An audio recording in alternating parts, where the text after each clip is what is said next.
Okay, good afternoon again. Nice to see you all here. It's a cold day in Michigan, and you couldn't find a nicer place to be than at the Bay County Historical Museum. So welcome all of you. My name is Judy Jeffers. I'm a volunteer here at the museum. How many people here have never been here before? I think most of you have been here. Wow. That's the first that we haven't had anybody, but it's wonderful to have all, I'm sorry, there's somebody in the back. Welcome, welcome. Welcome all of you, and it's nice to have everybody. I'm so pleased that people are returning and coming time after time after time after time. That's wonderful. A few housekeeping things, be sure and turn off your cell phones. As far as housekeeping, we are running short of people to help us in the kitchen with. It's just a matter of getting cookies. Well, I put the cookies on a plate, and I do such a good job. I hate to give that up. And make coffee, and it's the lady that's doing that is just not. She's just not able to do that so much anymore. So if anybody would like to lend a hand, it takes about, I don't know, half an hour. You can call Pam, or you can let me know afterwards. But anyway, we do need some help. The next 2 second Saturdays are not going to be here. The one in March is going to be at Bay City Central. That's the day that Michigan History Day, and that was always at the planetarium, but the planetarium is booked up, so Michigan History Day is going to be at the high school, as are we, and it's going to be Tara Welch with Studio 23. So that should be interesting, but the museum will be closed, so don't come here. You'll be all by yourself. Where do we go to get in? Yeah, no, pardon me? Where do we? I don't know, and that's we're going to have to find out, because I don't know whether we're going to be in the auditorium. I have no idea where we'll be, and we were just talking about that out in the lobby. So we'll have to find out. Here and they would know. Well, you can call here, yes, and it will be on either on the radio or in the newspaper when we put out the little blurbs, because I have no idea. We'd all be circling, and that's a big building to circle. And on April 8th, we're going to be at the planetarium, and the program is going to be the planetarium. So you all know how to get in there and all about the planetarium. So that's it for the next 2 months. Next, I would like to introduce another board member, another volunteering board member, Mike Weiler. Will have a few words. Yes, I will. I'm here for Steve Kent, actually. He's got the day off, and most of you have heard his spiel before, and basically it's about how we operate, how we're funded, and a plea to get new members. So basically that's the summation of what he usually tells you. But we do have, unusually this year, one good piece of news. We have the rest of the year for second Saturdays all figured out. So first time in a long time. So that's the good news. Thank you to our interim director. He just hustled and got all these people's names, and I believe we even have 2 for 2018. Am I right? Yes, we have 2 for 2018. So keep coming. We will have things for you to enjoy. And we hope that you do come and enjoy them with us. We also enjoy listening to these programs. Okay, now our presenter today is Mary Penn. Mary Penn is with the Bay County Museum, or Bay County, good Lord, the library, I'm sorry. I shouldn't have gotten up so early this morning. Mary Penn joined the staff of the library as a marketing manager in 2008. Following a 15-year career in performing arts administration and museum art education, Mary graduated from Michigan State University in 2000 with a BA in interpersonal communication. Mary has been involved in many Bay Area initiatives, including past president of the Bay City Kiwanis, 2009 graduate of Leadership Bay County, former member of Bay Area Chamber of Commerce, Business, and Education Partnership, and currently serves as a Bay County representative on the Great Lakes Bay Regional Alliance, Arts and Entertainment, Art Wave Planning Committee. This is all one sentence. It is. Member of the Bay City Downtown Management Board Marketing Committee and representative to Bay City Arts and Culture Collaborative a la carte. That's all. Period. Mary has lived her lifelong resident of Carroll, and she and her 12-year-old son have a St. Bernard, 2 cats, and a Clydesdale. And she enjoys horseback riding, reading, karaoke, traveling, and has acted in more than 30 plays and musicals and directed nearly 20 community theater productions. She's a very busy lady. Please welcome Mary Penn. Thank you.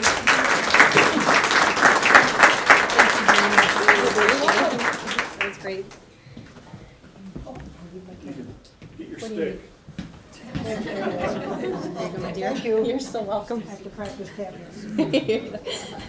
Well, welcome everybody. Thank you so much. I haven't had an opportunity to speak to a crowd in a long time, and you know, with all of my theater background, decades, I started when I was 8, so 30 years ago. I started, but I was actually a little nervous today, and I thought, what's wrong with you? You know? But no, this is wonderful, and you're making me feel very much at ease. I have a lot to talk about today, so I'm just going to kind of let the pacing go as it feels right. So we're going to talk a little bit about the history of the couple of libraries, the system, and then we're going to move into some really exciting things that we have going on today. And I will talk about website and some of the new features that we have. So we'll just go ahead and get started. Okay, so everybody knows Sage Branch Library, I'm assuming. It's on the other side of the river, which was sort of the tongue-in-cheek with the crossing bridges, because you know, oftentimes people talk about, you know, they either go to Wirt Library in Bay City or they go to Sage. They don't cross. So we are crossing bridges all the time at the system. So Sage Branch Library was once called Sage Public Library, and it has held a position in the mainstream of Bay County life since the highly celebrated day it was dedicated to the people of West Bay City in January of 1884. It was a gift from Henry W. Sage of Ithaca, New York, and the building grounds and about 10,000 volumes were received with much pride by the area citizens. Now, it was initially designed to be a public library, but the first floor was originally a school, and part of the second floor a reading room for the debate society, and the third floor an office for the superintendent of schools. The large room to the rear of the building on the second floor housed the public library in 1884. So that was the little portion that was actually the library for a while. Now, architecturally speaking, we have a French chateau style. So, and that is steep gables and dormers projecting on 3 sides, blue slate shingles, and bay window features. So that was, I think it's gorgeous. I don't know about anybody else, but there is nothing like it. And I will say that it is celebrating 133 years this year. So, and you know, up until millage time in 2006, it held the title of the longest continuously operating library in the entire state of Michigan. So it is still one of the oldest Michigans in the state. Let's see. So we all know the statue here. This is the Statue of Learning, and she's a terracotta lady representing literature and science. Now, she is unfortunately missing an arm, and I'm sure many of you know the story. We had some young people who were, well, feeling frisky that day and decided that they were going to swing from the arm because she just looked like she needed to be swung from, apparently from their perspective, and we lost her arm, which was not able to be reattached safely. Now, Lita and the Swan is the statue of the fountain out in front, and I will say that she's absolutely stunning. Has everybody here seen?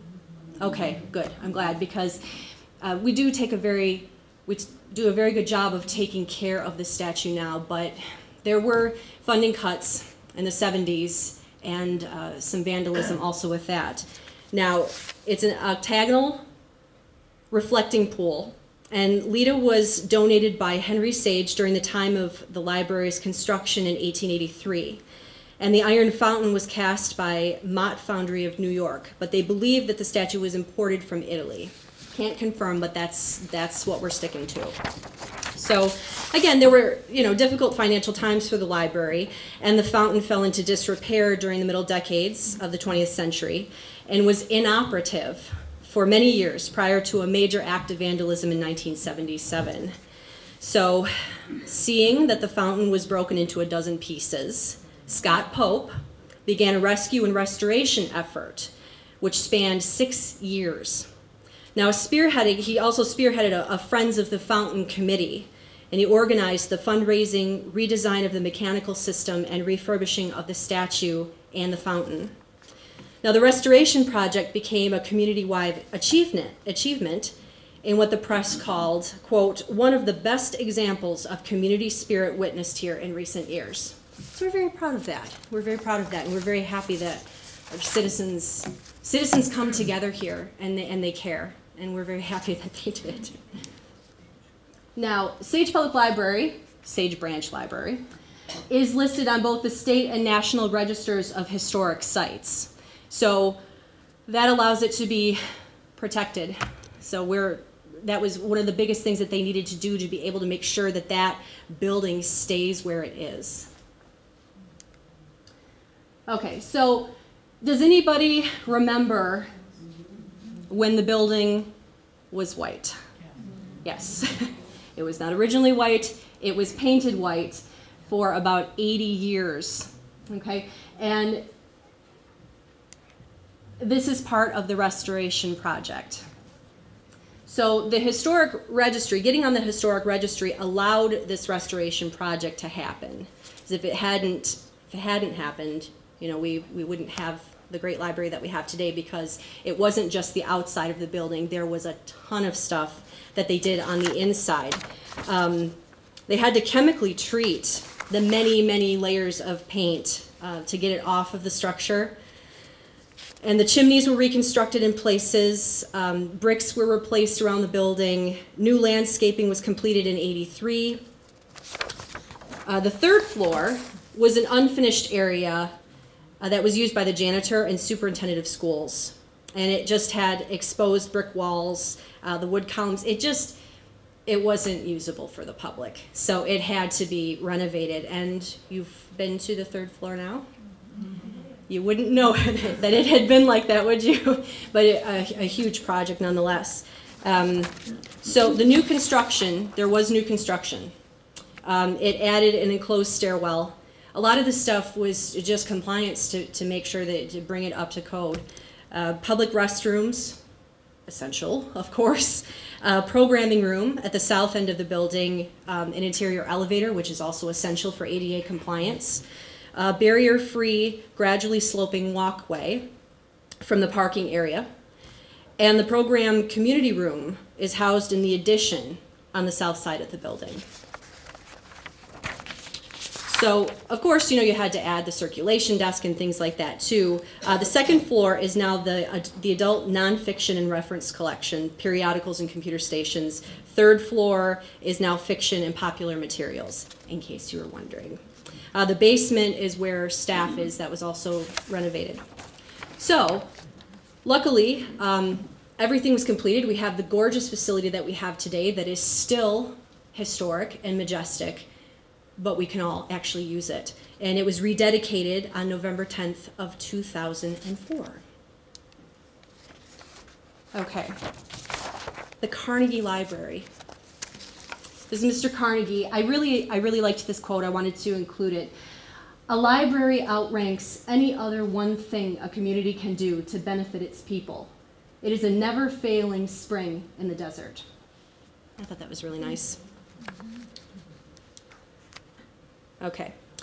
So, library service in Bay City began in 1869, okay, when local citizens came together under a state law that allowed groups to incorporate for the purpose of establishing libraries. So the first library was housed in a room at the sheriff's office, believe it or not. And as membership grew, so did the need for space and management. So between 1877 and 1903, the library moved its headquarters 3 times, ending up in City Hall. And as the laws changed, the library was reorganized to become a true public library governed by a board of directors. In 1898, the library board hired its first professionally trained librarian. So once the Bay City and West Bay City, which would be Sage, branches consolidated in 1906, library board trustees approached the Carnegie Corporation for funds to build a new public library for the city. So in 1916, after much correspondence and deliberation, the Carnegie Corporation agreed to award $35,000 to the project on the following conditions. The city must pledge $25,000 to the project. The land provided must measure no less than 100 feet by 200 feet, and it must be centrally located. So William Clements, C.R. Wells, and James E. Davidson donated land valued at $20,000. This is inside, circa 1960, the inside of the Carnegie Library, Bay City Branch Library. So when the Carnegie Corporation funding was funneled into World War I efforts, the library issue was tabled until 1918. And though much of the funding process had to be repeated, of course, some things never change, right? Carnegie and the city agreed to terms for the new library, designated by Carnegie architect Edward Tilton of New York City. And the issue passed in a public vote on April 7th, 1919. So the Bay City Public Library, 708 Center Avenue, the building is still there, I believe. You can drive by and reminisce. How many of you actually used that library? Yay! That's fantastic.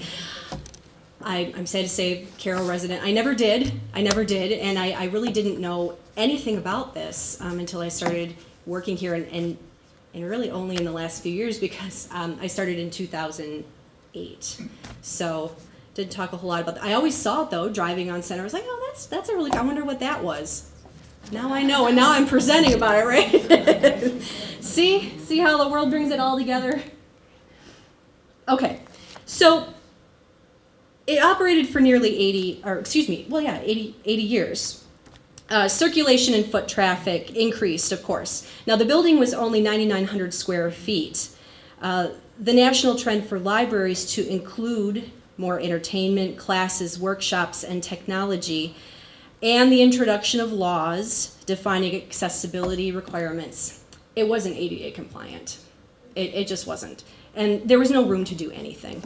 So in August 2000, Bay County voters approved a millage that included building funds for a new central library. Now let me see. Okay, so where Allison Jack Wirt Public Library is now. Now this was an ample plot of land adjacent to Battery Park, which is basically the library's front yard, on Center Avenue, Jefferson, Madison, 6th Streets. It was eyed for the project. Okay, in the late 19th century, the land was home to the Bay City Jail. That was built in 1872, okay, which is down at the bottom, and it was operated until 1940.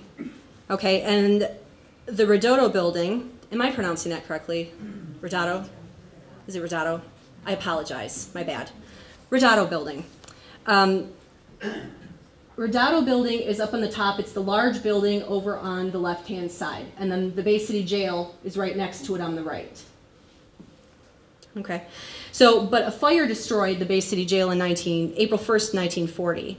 And actually it took out both landmarks. And so the Bay County Detention Building was erected in its place. And the rest of the site was parceled into Bay County residential and business-owned plots. So it happened. It happened, and as I work in administration on the second floor in the back, and I will say, one of the things that I've done professionally at the libraries is, several years ago, that a lot of marketing people, library marketing people got together, and they created just sort of a statewide committee where we would meet once a month. We'd talk about how do we tell people about what's going on here. And unfortunately, it really was only people in Detroit area. and me up in Bay County. So I got to go to a lot of these different libraries. And I'm telling you, honestly, we have one of the best libraries. All of our libraries in Bay County are fantastic. When you put the larger libraries up against each other in the state of Michigan, I am not saying anything negative about any of our libraries because they are gorgeous and they serve communities well. But if you're going to take the big ones against the big ones, Wirt against Ypsilanti, I was really surprised. You know, at Wirt, we have so many computer stations. There are tons of computers and they're used. Ypsilanti only had like 10 stations, and I'm thinking, what? Don't you have like a way larger population than we do? Why do you only have 10? We had bigger facility and better stuff. So I'm proud. I'm proud of us. So this is now 62,000 square feet. So we are able to do programming, we're able to use the front lawn for outdoor programming in the summer. Okay, so what about Auburn and Pinconning? I've got a little bit of info about that. Now, the library, Bay County library system, so you have Auburn was working on its own, Pinconning was working on its own, they're funded by their own communities, so how did we all come together to be one? It was established on January 1st, 1974, after the county electorate approved a $0.7 million tax levy for 5 years. Now, the library system brought together the three branches. Now, at the time, it was still Bay City branch. It wasn't Wirt, of course, obviously. And the Broadway branch, or South Side, which became South Side, Sage, Pinconning, and they were previously funded by separate independent sources. Okay, so the branches together with Auburn Area Branch Library, which was established in September of 1973, became our outlets, our branches. And then we got really lucky. We got really lucky, and we got a bookmobile. Now, this is not the actual bookmobile. I couldn't find any photos. We didn't have any digitally, but the assistant director, Kevin Ayala, told me that, okay, it was a blue school bus. It was a blue school bus. So I just found a picture of a blue school bus from 1975.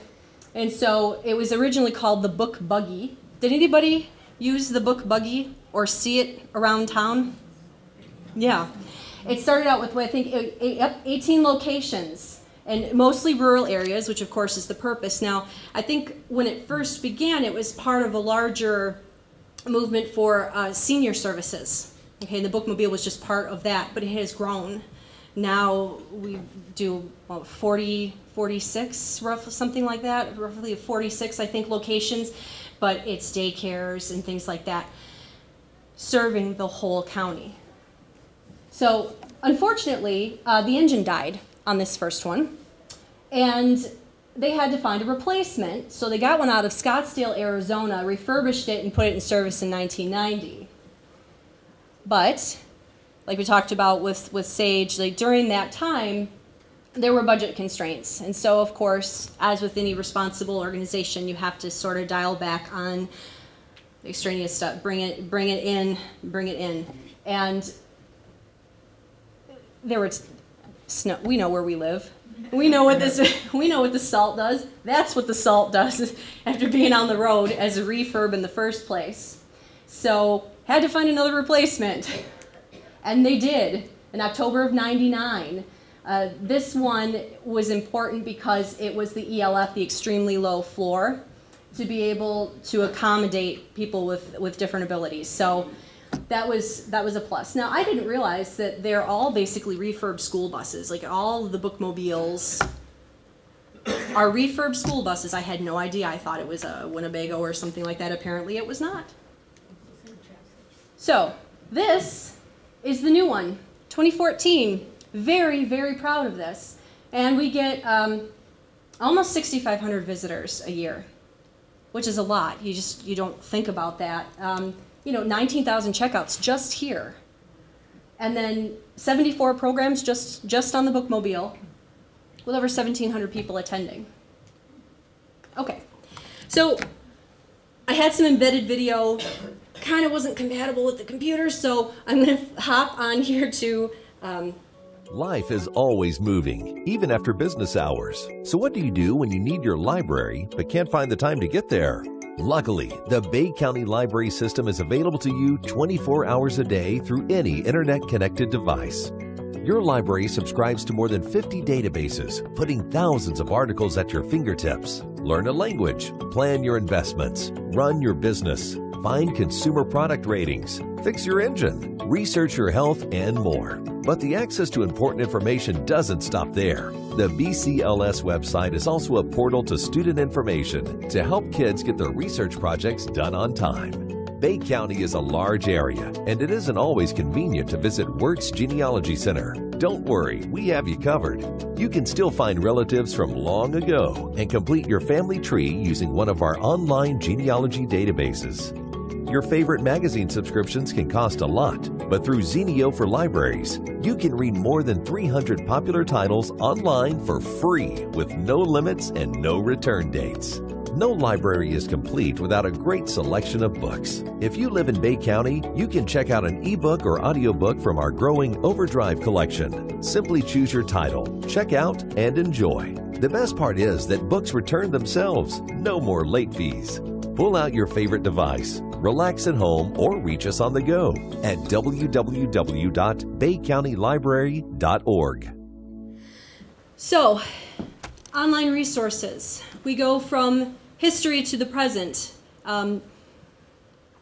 It's difficult sometimes, for people who aren't naturally connected to who just enjoy the beauty that is paper books, books in hand, that glorious smell that only book lovers really understand. However, we're not getting rid of those. Google is not replacing libraries, ever, because librarians are better than Google. There is so much out there, that it's difficult to find information that you're looking for. It is difficult to maybe trust some of the things that you see online because anybody can post anything, and it's very difficult to know who's posting what. So that's why your librarians are so important, because they're going to help you steer through the mud and get to the shining great stuff. So the reason why we went from Carnegie to Wirt Public Library, again, was because we needed space. We needed to stay with the times. Libraries are more community centers now than they ever were in the past. Though I do love a beautiful bun, and now that my hair is shorter, I can't do one, but I always imagined that if I worked in a library someday, I would have this gorgeous bun, and I would wear my pearls, and I'd be like, shh, no, I didn't really think that. I never thought that. Because it isn't what it is. I mean, if you go to any of the branches, you see the children's area, playing is encouraged. Since when, right? Not when I grew up in Caro. I remember being shushed when I was little, and I was I'm not just saying this. My mother attests to it. She raises her hand and says, "You were like the best kid, because I could take you absolutely anywhere. You never touched anything. You sat down where I put you, and you didn't open your mouth unless you were asked a question."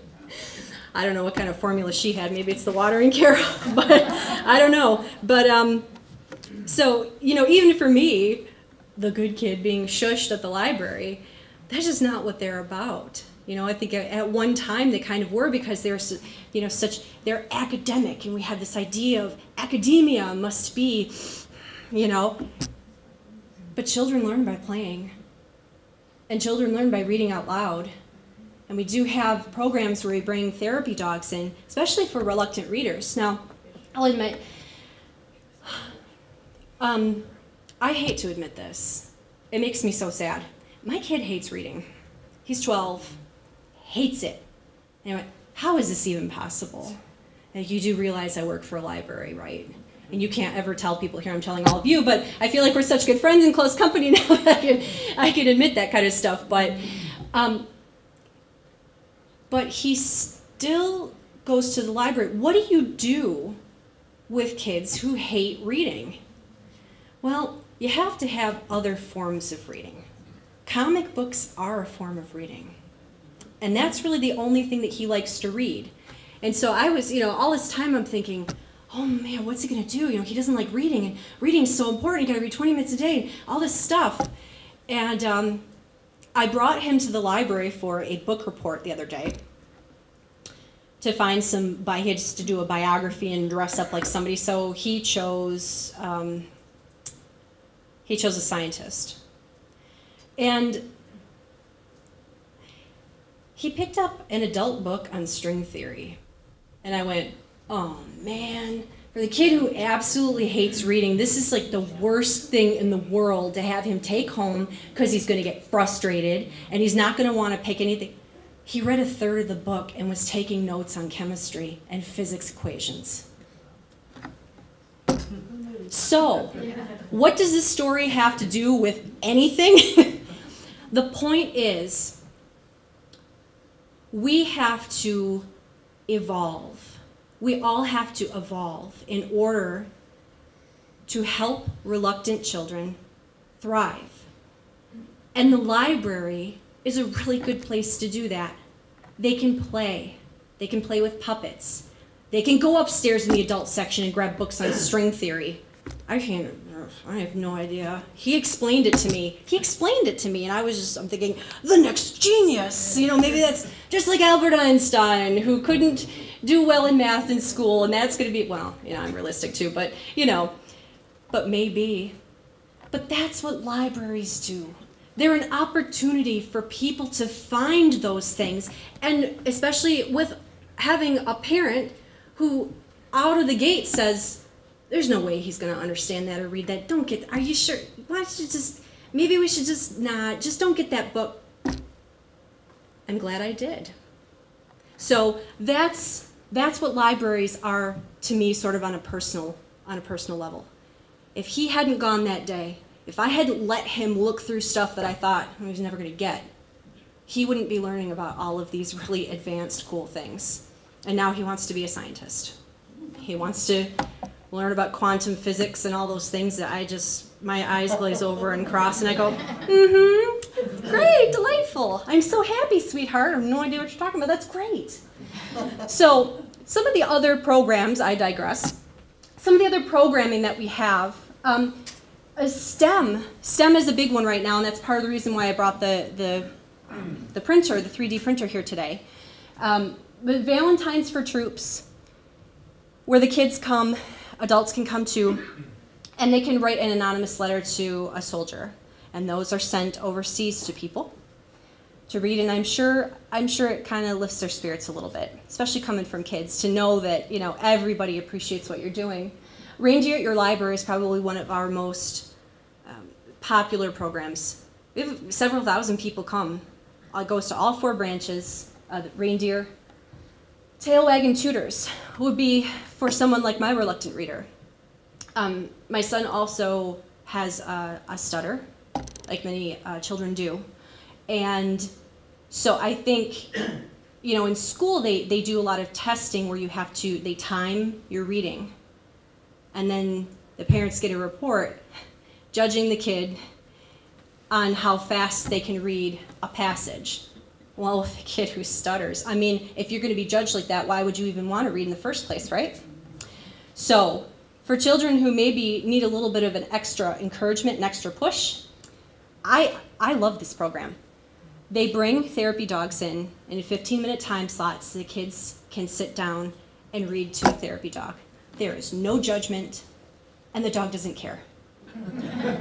The dog doesn't care. The dog lays there and just absolutely looks at you with those adoring, if anybody got pets. As you heard in my bio, we're like animal nuts. But they look at you the way that an animal will look into your soul, no matter what you're saying or what you're doing, helps. And I'm really proud that our library system is doing this. So the maker spaces, that would be this. Booked for Lunch, Now, side note, I do have handouts up here. Booked for lunch schedule is in, this is the current newsletter. If you didn't already get it, it's up here. And genealogy classes and research help. Now, I do have a list of websites here that help people with their genealogy research. Summer reading program this year is June 12th to August 12th. Burn it into memory. Okay, so now we get to the cool new stuff, right? The 3D printer. Okay, we got it. I wrote a grant in 2015. And it came from the Dow Corning Donor Advised Fund of the Bay Area Community Foundation. Thank you, thank you, thank you, thank you, thank you. We actually got 2 printers. Now this is the little one. This is the traveling printer that we can take because the other one is 6 times this size. It's like this. So that one's stationary, it stays at work. It has 2 different colors that you can use. And you can make just about anything. I have some examples up here.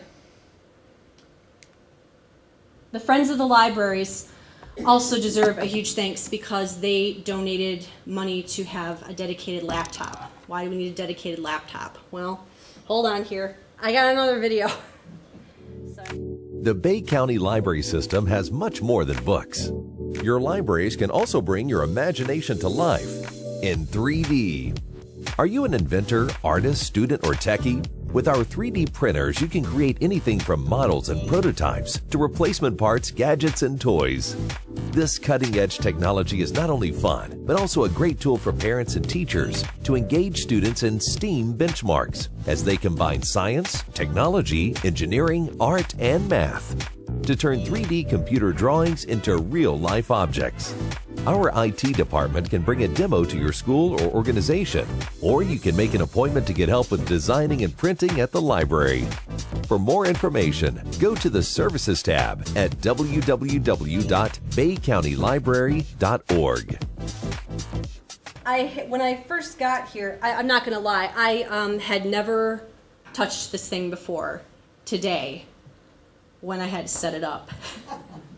Whoops. No, I did get a tutorial yesterday from the guy in the video. His name is Walt Peglow. He does the 3D printing for us. But I had something printing earlier. Obviously, you probably can't see. You can come up and look at it after the fact. But let me get back here on this. From current slide. All right. Okay, so what exactly is 3D printing? Is anybody here actually familiar with 3D printing? Yeah? Fantastic. It's called rapid prototyping originally. Okay. I had no idea. Thank you. Rapid prototyping originally. Okay. I'm just going to go with what Walt gave me. You can help me later if I got anything wrong. 3D printing is also called additive manufacturing. So it's the process of making 3D objects using an additive process, meaning it adds layers. So the number 1, the red thing, that would be the nozzle, okay? And it ejects molten material. Well, molten makes it sound like, you know, it's the temperature of the sun, but in some manufacturing it is, I'm sure, close to that. But you know, because you can print, we use plastic, of course, ABS plastic, which I believe is a cornstarch base, so it's non-toxic. There was a different one called PLA. It's a different chemical makeup, and that stuff apparently smells really bad and fumes and things like that. So this is public ready. But so it basically just starts building up on layers, and then the plate,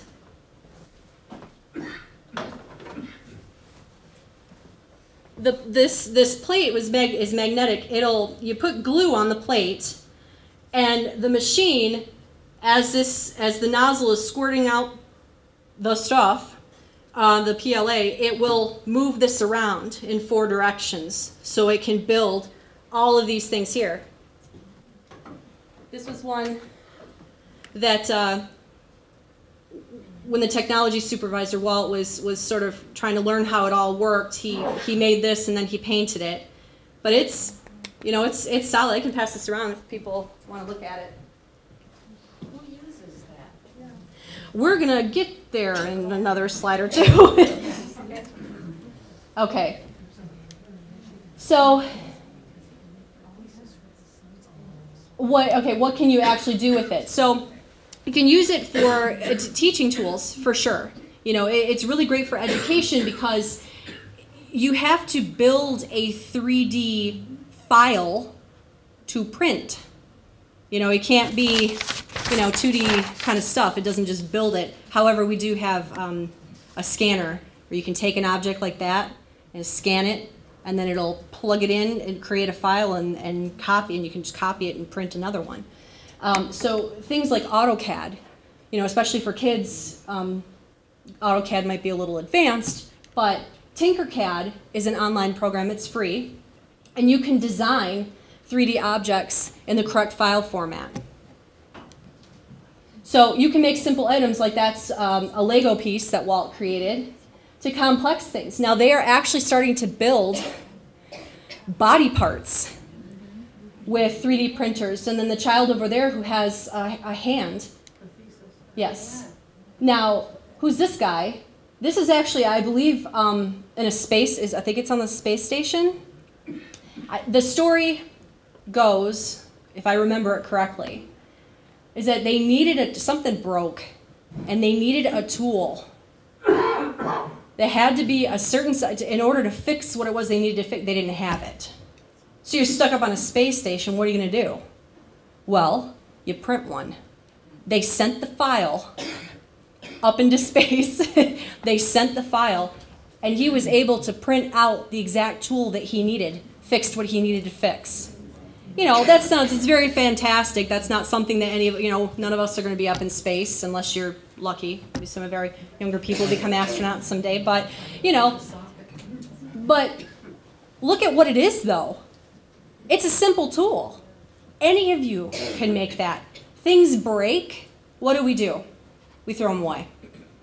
Can't find that little plastic part. Can't buy that little plastic part anywhere because, you have to, that's how everything's kind of set up these days. You have to just completely trash it and print out a piece.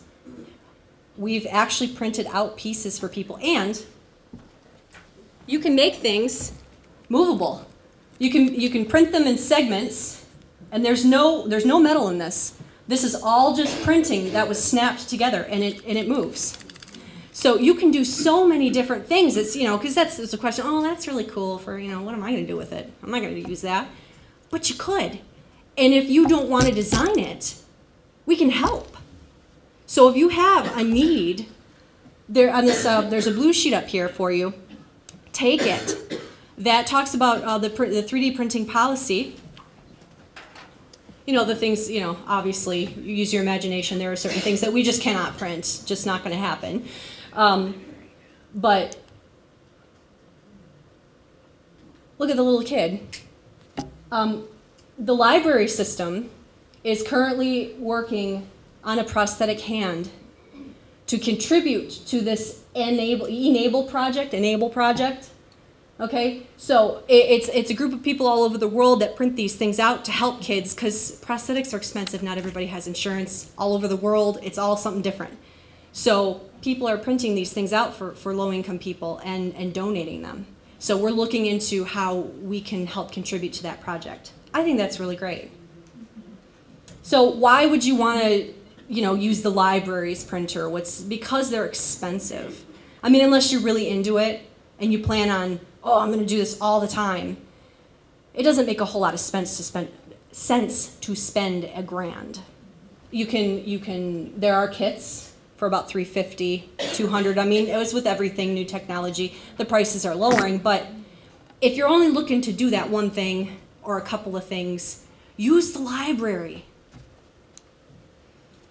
Okay, switching gears a little bit here. The Friends of the Bay County Library System cannot ever talk about the library without talking about the Friends, because we would not be where we are without them. Every year, and I hope most people can raise their hands, have you been to the book sale ever? Ever been to the Friends book sale? Okay. There's this picture down here at the bottom. This was from this past year. It's usually the end of July, beginning of August at the Civic Center. We had, it was like 77,000 items. It's one of the biggest, I don't know, I think at one point it might have been the biggest, but we're at least one of the biggest in the state of Michigan, for sure, maybe even the Midwest. But what do they do with the money? Well, you know, wish list stuff. You know, there are things that the library would just love to have, you know, like the 3D printer, and they gave us funding for a dedicated laptop to go with it so we could have those Tinkercad programs on there, and you just, if you want to use the printer, here's the laptop that has all the stuff you need on that. And that was a huge help. And the new one, this is brand new, unless you went to River of Time, you have not seen it. It is the new book bike. They contributed, they may have paid for the whole thing, but they at least contributed the majority of funding for this book bike. Now, that's Mark Grodelution. He's a reference librarian. He's dressed up because he took it to the event this year. But that opens up, and the top flips up, and it's a little library inside there. So Mark, who is, he pedals everywhere. I mean, he is a hardcore bike enthusiast, and you may, I think, if there's snow on the ground, he doesn't. But any other time, Mark pedals to work. Obviously not in the book bike, but in his own bike. But so he was a huge proponent for this. It's really cool. It's at the shop right now. It's getting some graphic work put on there to, you know, get our logo on there and things like that. But it's going to be around town this summer for sure. So community partnerships.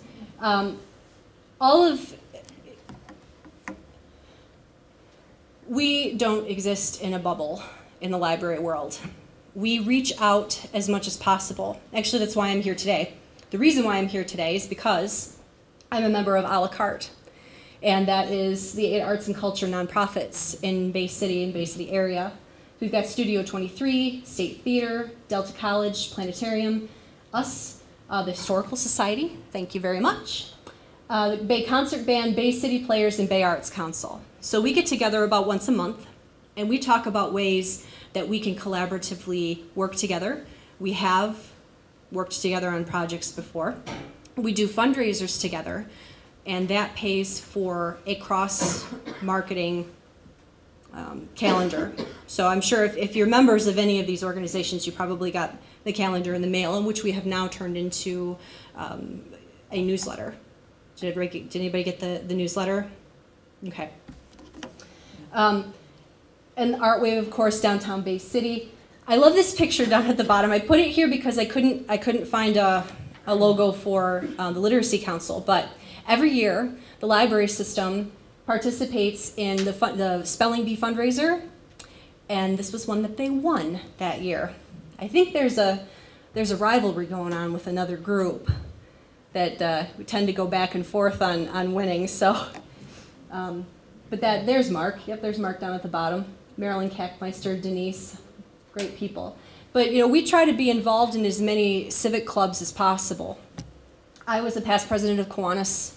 I know most of the managing librarians are members of clubs.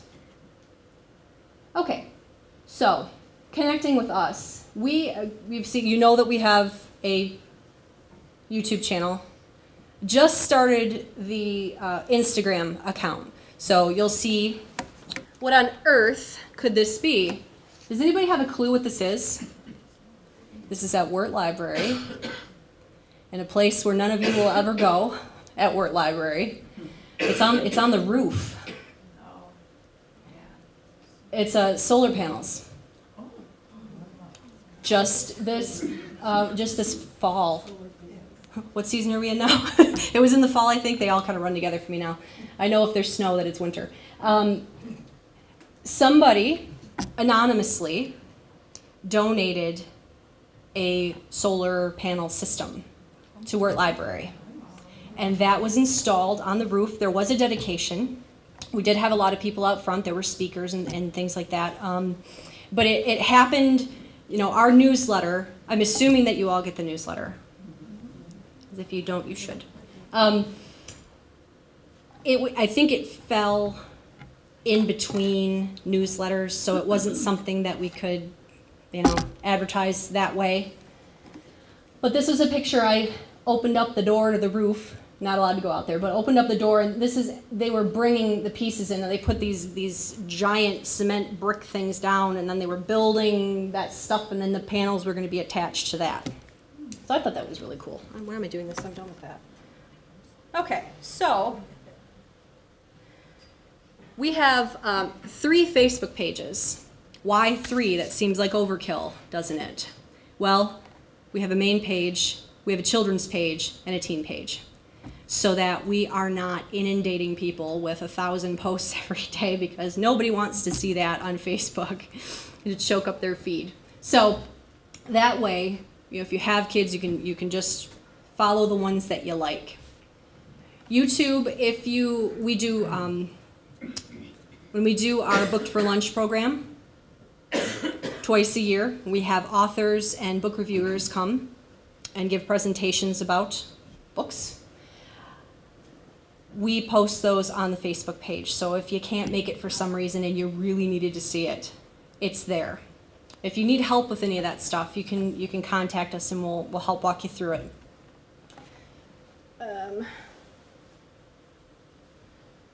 Just in the last few minutes, I've only got about 5 minutes left. Does anybody have any questions for me before I jump into showing you a couple of really important things on our page, website? No? Okay. I got one. Yeah.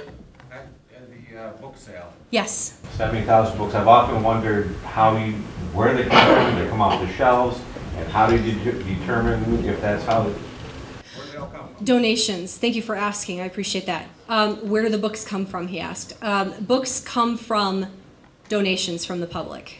They also can come from shelves in what they call a weeding process. They take books that just aren't checked out anymore. But they're I don't know what the parameters are. There are specific parameters. Every single library in the world does it. So it's part of procedure. It's part of what every library does to make sure to leave room for new collections and things like that. So I do believe that there is a small number that comes from that.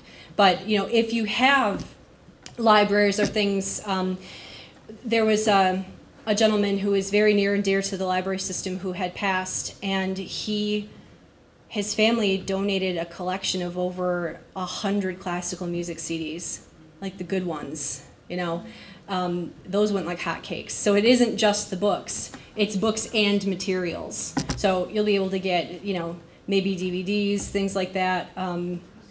It's really worth checking it out. The picture that I showed was just part of when they were doing the setup, and that isn't even everything they had.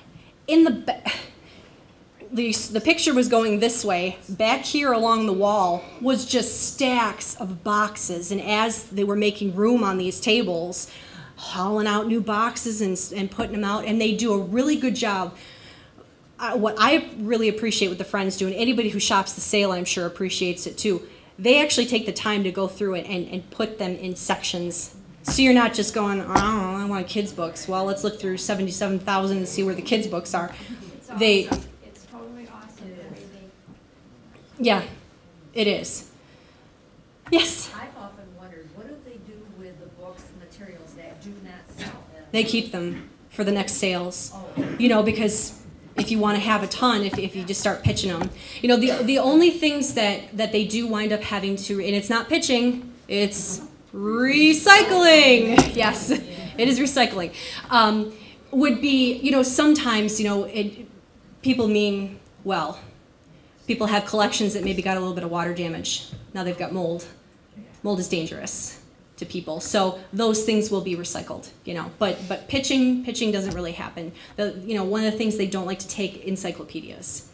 It's like, oh, thank you, those are recycled, because it's never going to be current information. It's all, they don't even really make they don't make encyclopedias anymore. There's some in the back. I'm so sorry. Hi, there's so many DVDs and Blu-rays and all that now, but do you still accept VHS tapes for book sales? I don't know. That's an excellent question for any of the branches. If you called, if you leave me your name, I can add your number. I can find out for you. I really wish I knew that off the top of my head, but I don't. I'm so sorry. Yes.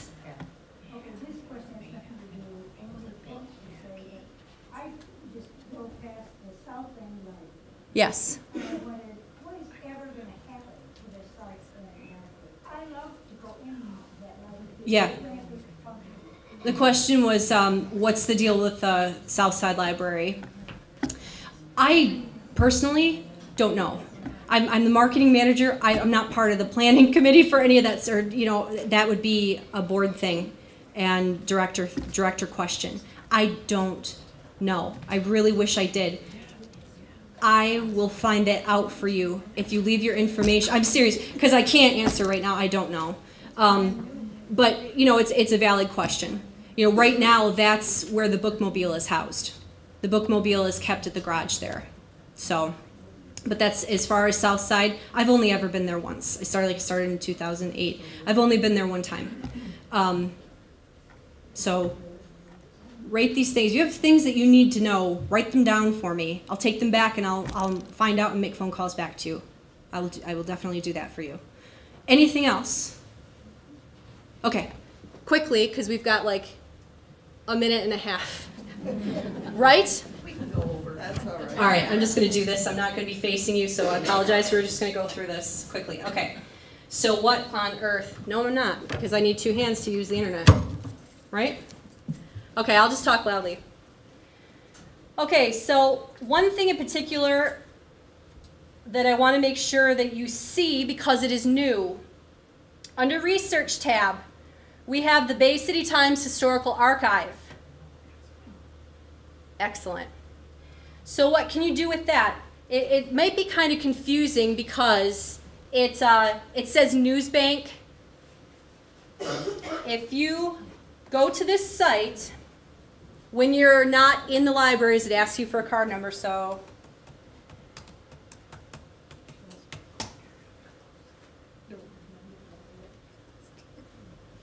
Just ignore the fact that you can see that. I don't know mine. Okay, so you are able to look at historical newspapers. So here again, you've got another screen. Yes, it is a several screen process because that's how it's set up. Bay City Times, historical and current. And then you are able to actually look at old copies, like way back to like the first issue. Not every single issue is on there yet, but 1889 to 1922, right here.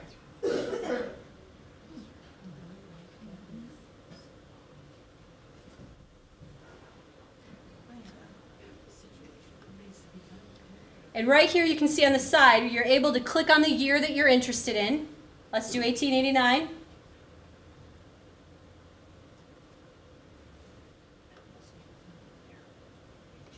Oh, and then you get to pick, down here there's a calendar to kind of help you out. Let's just pick the first one. So are these the microfilms that were they downloaded to this? Yeah, the Bay City Times, Oh. yep. And there it is. The very first issue. I go there all the time. Okay. So, makes it a whole lot easier, doesn't it? Yes. And I think, oh, there's the zoom. Census report.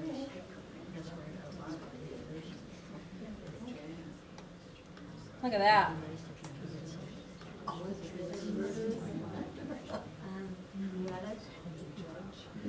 So you get to read about all the fantastic things that were going on in Bay City and West Bay City. January 2nd of 1889. But how cool is that? It's awesome. So, thank you so much. Yes, I'm so sorry. Yeah, one more question, yes? What were the dates that you had for that? It was 1889 to present. But it's not every single issue. It goes through this year?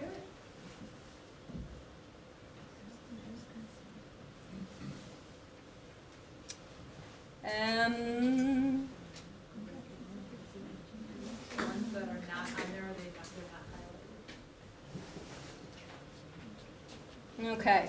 2012, yeah.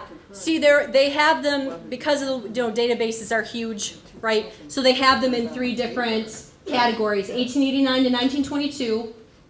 There's also 2004 to current, and then they've got the Bay City Times web edition articles. So the articles that are just online.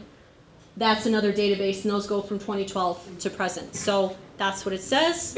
I'm saying it's like up to date. Now, how long it takes them to get it on there, whether there's a time lapse, I don't know. But it should be, when I hear present or when I hear current, I expect current. So that's what I would think. Yes? Can people in other states get a library card to use this? I don't know. I doubt it because I'm new to this area and I want you to provide. You have to your have address. ID to live in this county. Yeah. So I would doubt it. You know that like I live in Caro. I was able to get a card, of course, but I work there and I need to have that card so that I can access features so that I can show it's part of what I need to do for work. So, but otherwise, yeah, I don't think so. Yes? Doesn't some of the libraries issue a non-resident card if you pay a fee? I don't know.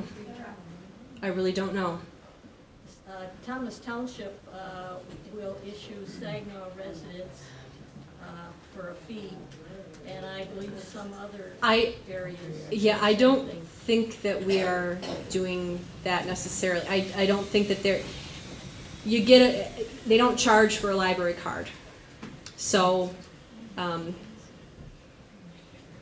it's a really good question. Call any of the circulation desks or public service desks and ask. My gut is telling me no, but I don't know for sure. I could find out if you, like I said, if you want to leave questions for me, I will find out the answers, ask the people who need to be asked, and then and get in touch with you and let you know. So, anything else? I know we're running a little bit over time. So, yes. Glenn, I seem to remember seeing something about there was a citizen advisory council for citizen participation in the library. We had a teen advisory board. Okay, so that and that I can give you the name. Her name is Linda. She's at Wirt Library. I can give you her contact information. But that was for teenagers in high school, middle school, and high school. You're welcome. Okay. Well, thank you so much. If you have any questions, don't forget to pick up stuff. I have stuff for you to take home. I'll get some pens here.